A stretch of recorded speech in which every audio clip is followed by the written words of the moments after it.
Hey guys, a bit of a, I guess, a clickbait video today, although it's not intentionally. And some people won't believe this, and they'll say it's talking rubbish or whatever. But we saw a 450 Himalayan out the other day, about a week ago, coming back down from Adventure Country Tracks. We were coming back down from Whitby in the van, myself driving, Richard Rowe in the middle seat. Both of us own Himalayans. He's owned Himalayans a while. I've owned them since they came out. And we saw a bike coming up the other side of the road. And we were in the probably outside lane or something. We just saw this bike, and it immediately caught our eye. It caught my eye because it was different. I didn't recognise it. You know, you're always looking at bikes coming the other way up the motorway, and you think, you know, you'll see Tiger, Africa Twin, GS, etc. But this bike was coming towards us, and I thought, I don't recognise it, but it looks familiar.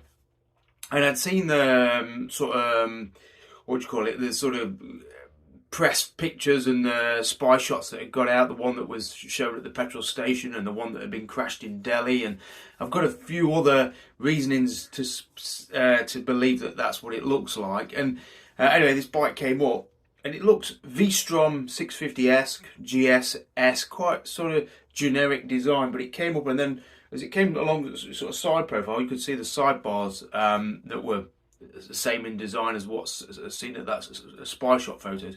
And me and Rich immediately went, that's a new Himalayan. And it was almost, it looked a finished bike. It didn't look like it was decorated up. It didn't look like it got any camouflage on it. I mean, obviously it was too quick to really analyse it in detail or get a photo.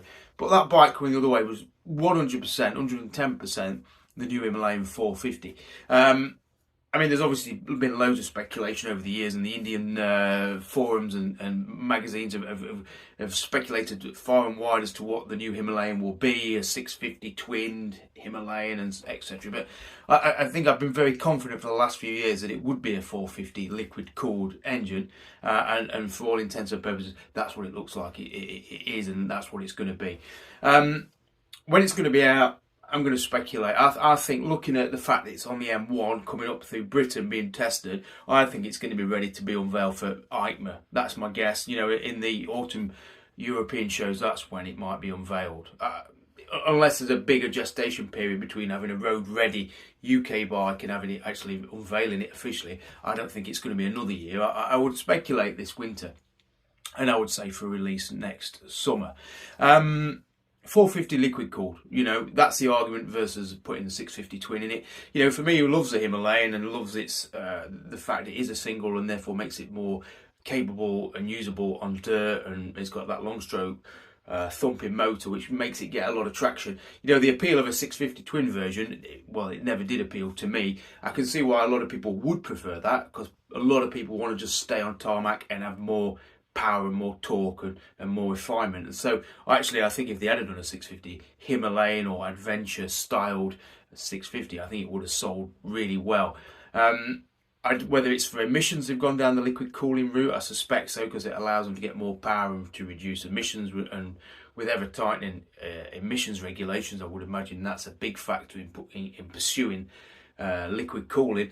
But also staying with single cylinder, to me, will hopefully mean that everything we like about the Himalayan is retained for this 450. I mean, I did write a few notes, I don't know what I've done with them.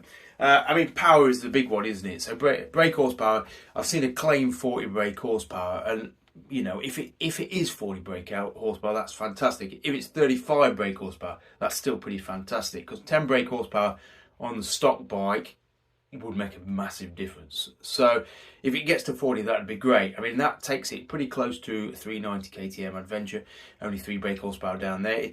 Down on that, it'd be 6 brake horsepower up on a GS310. It'd be sort of 13 horsepower up on a CRF 300, and it'd only be sort of 7 brake horsepower down on a CB500X. And I think, you know, I've got a suspicion that what they will aim to do with the 450 Himalayan is make it lighter, slimmer and more powerful. And if they can reduce the weight marginally over the current Himalayan, and let's bear in mind, on my scales, when it's full of fuel, it weighs 207 kilos, which is 10 more than what the spec sheet says. But if they can bring that wet weight down to below sub 200, then the power to weight will better, say, a CB500X. So, you know, this could be the Unicorn. I am quite excited about this for the very fact that there are times when I am frustrated by the Himalayan when I want to get somewhere. You know, I'm not a good timekeeper. I'm always setting off late and needing to get there in a hurry. The Himalayan in those moments leaves you a bit, come on, I need to overtake. Now, if they can keep the character of the existing bike but give it the legs, whether it's only a 10 brake horsepower, 10 miles per hour boost in cruising speed, you know, that'll be enough. Lightness, that would obviously make it more capable on the lanes, more manageable for people. And slimmer, I think that's a good attribute, because when you stood on it, it is quite wide, it's quite flared, which takes a little bit of getting used to. I don't think it's a big deal, but if they are trying to make it slimmer, then that's no bad thing either. I mean, the crucial thing for the Himalayan is seat height. Everything I've seen of the photos of the new Himalayan, it does look to still have that low seat height, which is 800mm on the current bike. If they can keep it 820 max, then I think the people who are already benefiting from the bike's manageability will equally benefit from the new bike's manageability. If they go in search of more ground clearance and those things that us Western trail riders want at the expense of seat height, I think they'll lose a big market, and that's why it'll be. I bet it's been a difficult task for the engineers to improve the capability of the bike without increasing the seat height. Because if you make it more capable off-road, there's a tendency that will make it more taller seat height, which makes it less manageable for those type of people who've already bought the Himalayan. Ground clearance, people say it's not got enough ground clearance. Well, it's not really a trail bike, it just does off-road well, so I don't think there's particularly an issue with the ground clearance. And again, it comes back to that compromise. Increased ground clearance means increased seat height, so I'd probably take it as it is, as the current bike is, in exchange for that good seat height. So we'll see. I think for me, the Himalayan's strongest biggest appeal when it came out was its price. It came out at £4,000, which was, an undercut of everything else on the market. It was cheaper than the GS310. It came out before the KTM, but it was always going to be below the CRF. It was just a cheap bike, but it was also functional. It got lots of features on it that made it very usable for touring and trail riding and for adventure exploring. Centre stand, front racks, rear rack, that all came as standard. And I would like to hope that Royal Enfield have continued this packaging of features that make the bike usable out of the crate. I always thought with the Himalayan, to me, I said it was like the best travel bike of the last 6 years, simply for the fact that you didn't have to do anything to it but put some panniers on. You didn't have to buy new suspension. You didn't have to buy a rear rack or figure out how you're going to load the bike. You didn't have to put a centre stand on it. It all came with it. And I'd like to hope that Royal Enfield have not sort of overlooked that element of the bike which made it so popular. Yes, it was cheap. Yes, it was capable. But it also came packaged with everything people needed without having to go out and then buy it on top. So I'd like to think as Royal Enfield have grown and their horizons have got bigger and maybe their ambitions have got higher, that they've started to, I guess, emulate what every other manufacturer does and say, there's your bike and there's the bits you've got to buy to make it the bike that it should have been from the factory. Royal Enfield didn't do that with the Himalayan. They gave you the bike as it was meant to be. Let's hope they continue that with this new one. It's got those sidebars on the part of it. It's good that they've carried that across. Let's hope it's got a centre stand. I think just from a weight point of view, it'll be interesting to see if they stick with the steel wheels. The rims on the Himalayan weigh an absolute ton. If they can, I don't know, get lighter rims, that would make a huge difference. Other things I wrote down, I think with Royal Enfield taking on a lot of Triumph staff, which is, I think, common knowledge that that's what they've done, the engineers, it'll be interesting to see if they've pushing it down the path of a lifestyle brand. And I don't mean that as a slur on Triumph, but a lot of Triumph's popularity has been on brand building rather than bike building. The bikes are good, but the brand is almost bigger than the bikes. And I think sometimes that pushes prices up and it adds features that aren't necessarily important, but they look good in a catalogue. And I would hope that the grassroots style of manufacturing that Royal Enfield has become really good at in the last 5 years isn't lost to this pursuit of premium product and premium pricing. I'm thinking things like, TFT screens and traction controls and ABSs and that sort of thing. Does this bike need any of that? I don't think so. I'd rather it's not have that and come in at a slightly cheaper price.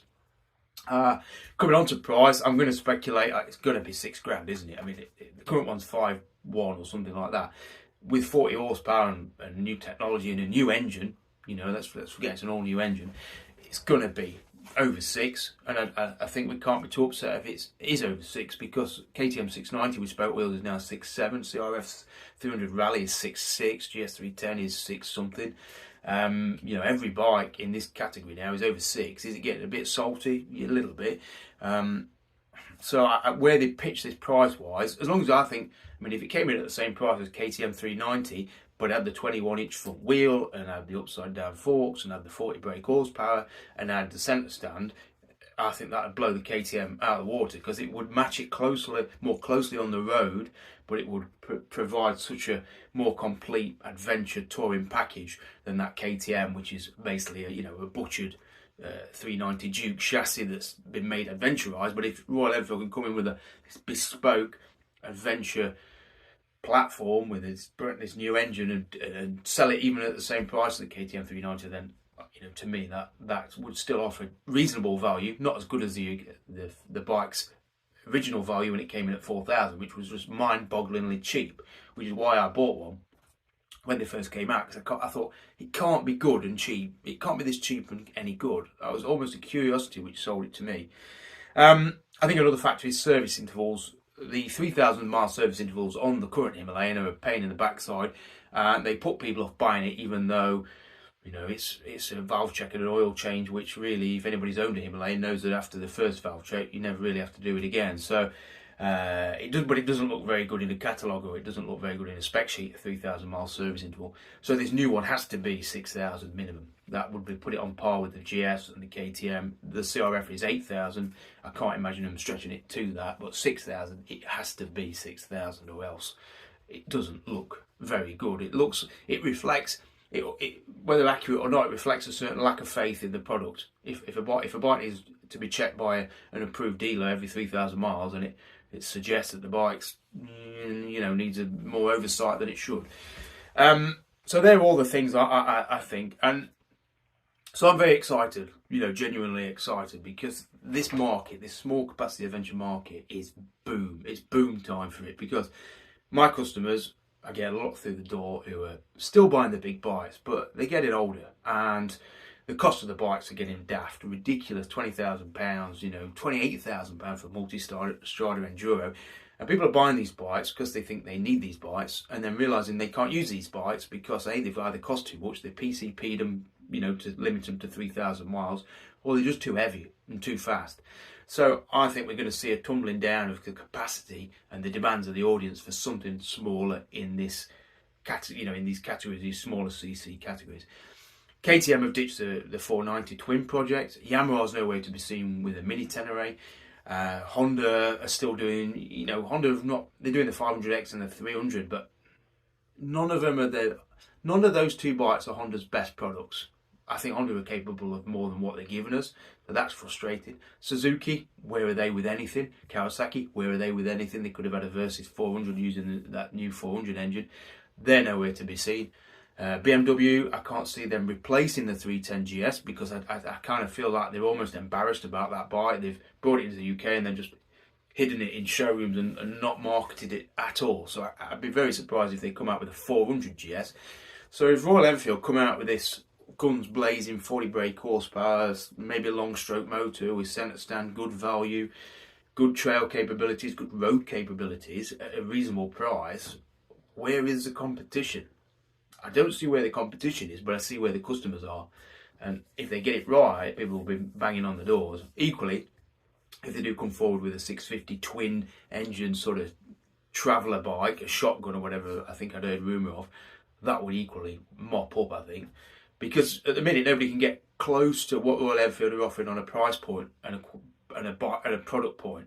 They've got a good product at a good price, and other manufacturers have got good bikes, but the price is up here. So I think that is a very exciting thing. So 100% that was a Royal Enfield 450 Himalayan that I saw. I've got very good strong beliefs that that is the bike, and I can't say why, but I know pretty much for a fact that that is the bike that they've been working on for the last 4 years. So that's my speculation. It's going to be faster, slimmer, a little bit lighter, although probably not, don't expect 10 kilos lighter, I think maybe 5 kilos lighter, and probably a bit more expensive. But it's definitely out there. I say it's definitely coming soon. So let's see what happens. Meanwhile, the Vosges 300 Rally, I'm still waiting for it. Still trying to get a ride on one, because at £3,800, which is nearly £3,000 less than the CRF 300 Rally, it looks to offer pretty much everything as the Honda does, but for £3,000 less. So the 300 Rally, the Vosges 300 Rally, and the new Himalayan, to me, are the bikes to look forward to. So yeah, sorry, long video, but a little bit of excitement. When me and Rich saw that bike, we were like, banging. The new Himalayan's out on the road, we've seen it. And there's another chap, he posted on the forum, he said he's seen it around Worksop. So they obviously tested around the Midlands. We saw it on the M1 near I think near Nottingham, that sort of way. So they're definitely testing it in that Midlands area. So yeah, anybody gets a shot of it, post it up, let's see it. But it is out there. It is out there. All right, cheers, bye.